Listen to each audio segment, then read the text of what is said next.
Thank you, Deputy Speaker, and what a privilege it is to finally come to this moment, a late hour indeed, in this debate and this national story. And my own personal experience of this, I guess, is probably representative of many in this country. I would have grown up in an intensely homophobic environment that I know many of us did in that time and period.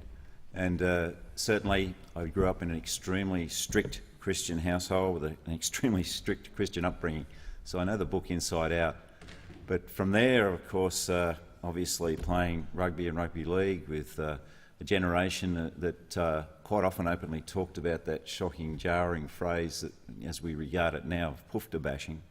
And then, of course, the experiences that we saw at that time where those sorts of things occurred, and the lack of, I think, community mobilisation to respond to those things can't be imagined now, thankfully.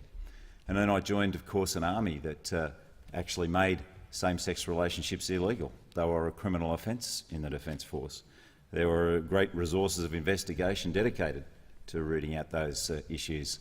And obviously, people who were discovered who had those sexual orientations were quite often dealt with in an extremely rough or even violent way in their service or time in the Defence Force. And what a journey we have been on there today, where we see floats or ADF personnel marching in the gay Mardi Gras, and we embrace and accept that difference. So it's been a long personal journey through the transition, the social norms of this country for me, but the political journey has been one as well of, I think, a great drama, given that we've been through a time since 2007 when revolutionary transformations of our legislative framework were achieved by the Rudd-Gillard governments. I think it was something like 85 pieces of legislation were amended to eliminate all forms of discrimination, and that was one of the issues that had to be clarified in this debate.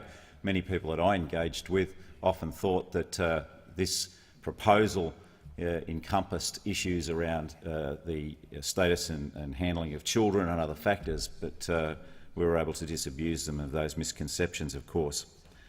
But that vote on the legislation in 2012 is the one that stands out most to me. There were a lot of people who said to me at that time that, representing a rural and regional seat as you do, there is no way that you can stand for supporting marriage equality, same-sex marriage. You'll be slaughtered in Eden-Monaro. They won't put up with that. And there were many on my own side of politics who leaned on me heavily in that respect and made those statements and comments to me. And I also remember vividly sitting on the side of the chamber in favour of that legislation and seeing many of my colleagues across the other side of the aisle, including our leadership. And I did feel at the time, though, that I had to live to the principles that formed the basis in which I came into this chamber. One of those was that I had to pass the shaving mirror test when I leave this place, and that I have to follow my conscience on things that are fundamental to that conscience. The Christian principles that I was taught when I grew up framed a lot of the basis for me being here in the first place, the issues of social justice and protecting the weak, and the principles that were well enunciated in the philosophy of Christ about loving one's neighbour and loving those as you and treating those as you would have them treat you. And that Christ was one of those people who led the way in re-educating a generation of people who'd grown up living on a survival of the fittest type framework, and changed concepts and mindsets towards appreciating the need to protect minorities and those of diverse backgrounds or social exclusion. He reached out to those who were excluded by others in society. And so I don't see in any of his teachings any support for the discrimination against people of same-sex relationships.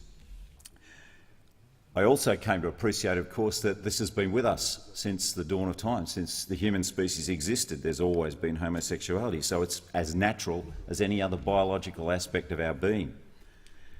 I remember a time, and many who are old enough will remember a time, when people who were left-handed were treated as anomalies that needed to be corrected, who were disciplined and punished for being left-handed in many cases. Physical punishment was exerted. We obviously accept that that's just a natural occurrence and left-handed people are, of course, well accepted for that trait, and we don't attempt to alter it. There's no difference between that biological inclination as there is in relation to the same-sex inclination. Now, I think the key thing for me, though, in the end was I came to appreciate that this opposition to marriage equality was in fact the last hook that people who wanted to be able to cling to something to say, you are different, I can legitimately treat you differently, I can discriminate against you. This was the last hook left that allowed them to do that, that enabled them to continue their discriminatory mindset. And so it became clear to me that it was really important to move on to eliminate this last frontier, to ensure that nobody could be given a basis for treating someone differently and discriminating against them on the basis of their sexuality. I will say that I am deeply moved and deeply proud of Eden-Monaro in this process.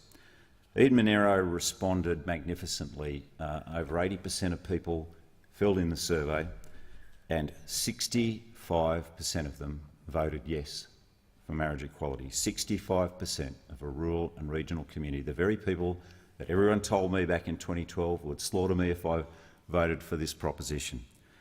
Well, I'm proud of them because they showed intelligence to sift through the noises on either side of this debate to get to an intelligent and a compassionate outcome. Because I think at the end of the day they understand what it is like in small country towns, particularly for people who are in such a minority as this, how alienated and frustrated they feel, and often have led to suicides in rural and regional towns of great tragedy, and we've had many of those in my region. So it was an understanding of that that is also reflected in this result, and I'm so intensely proud of them, and proud to be here to give voice to that 65% yes vote and that 80% response. I also understand, though, that there are still those who voted no, and they expect to have their concerns addressed, and certainly there will be space for that. I don't support the amendments that are being proposed to this legislation. This is a simple attempt to put the Marriage Act basically back to where it was before John Howard interfered with it. A lot of the issues I've heard raised are issues that aren't even in the federal jurisdiction. Issues around what happens in schools is a matter for the states, but as has been said, and I wholeheartedly endorse, we shouldn't be replacing one form of discrimination with another, and we should take great care in what we do in this space. But certainly the religious safeguards that are in the bill should reassure those who voted no. I intend to continue to reach out to those people to have ongoing discussions, as I did over the many years that I've been advocating on this issue. And I would hope that this result actually reflects some of that work. I would ring and meet with face-to-face with anybody who raised with me the issue of their intention to vote no or their uncertainty. I had countless personal conversations all the way through this in all of the mobile offices. I made it very clear to people where I stood because I believed they had the right to know where their representatives stood so that they had the chance to vote on that basis if they so chose.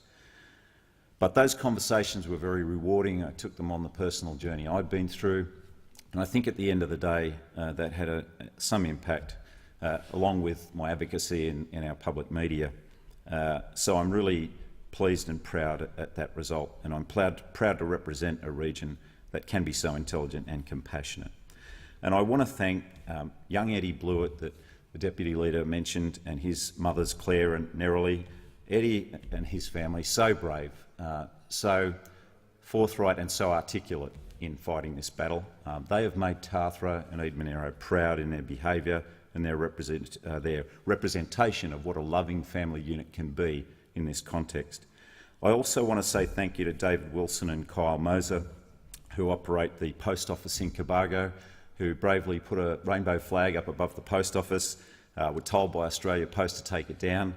But then, unfortunately, and we'd had a wonderfully civil and respectful debate through the whole process of the survey, notwithstanding the pressure that it put on people of these sexualities, and people struggling to come to grips with their sexuality at a young age, feeling very vulnerable in this. And a group of them came to see me, who were clients of Headspace in Queanbeyan, begging for us not to go ahead with this survey. But it having happened, the process in our region worked well. But unfortunately, after the results came through, some vandal or group of vandals graffitied David Wilson and Kyle Moses' post office in Cobargo. It came as quite a shock to them. It was a vile homophobic graffiti, not only on the post office but on other parts of the town. But the community responded magnificently. People rallied behind Kyle and David, cleaned off. But as soon as it was known in the morning, they were out there with the buckets and the suds and the soap, cleaning off those vile graffitis.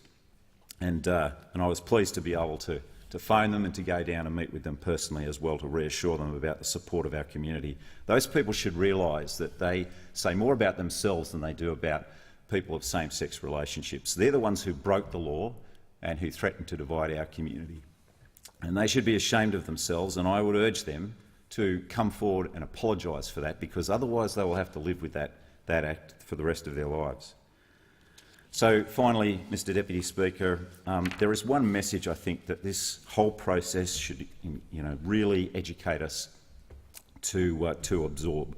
And it's really well summed up for me by the words of Audre Lorde, who is a black lesbian mother, cancer survivor and poet, who said that it is not our differences that divide us, it is our inability to recognise, accept and celebrate those differences. I look forward to this bill passing. Thank you.